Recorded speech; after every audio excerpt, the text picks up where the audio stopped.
It happened a few years ago, back when we lived in our old house in Rawalpindi.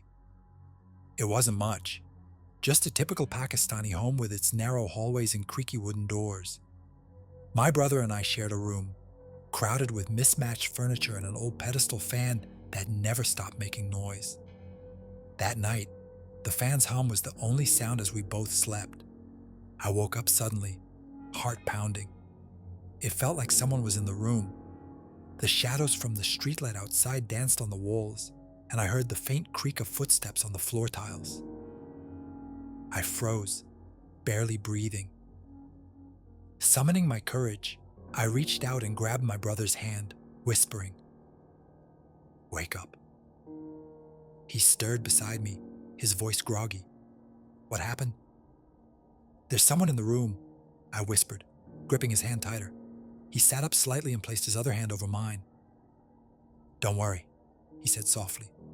"I'm here. Go back to sleep." There was something so calming about his voice, so steady.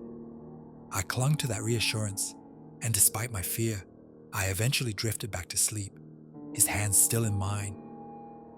The next morning, as I sat with my mom over chai, I casually brought it up. "Ami, I was so scared last night. It felt like someone was in the room, but thankfully Bhai was there to calm me down." She frowned, setting her cup down. "What are you talking about?"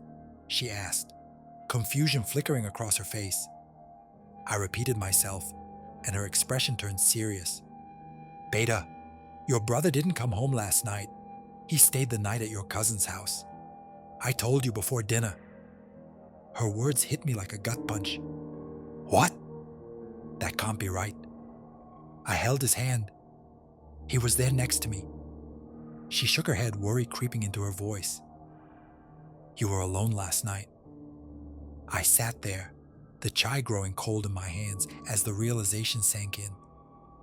The memory of the warm hand I held, the calm voice that reassured me, it was all so vivid. But if it wasn't my brother, then who had been beside me?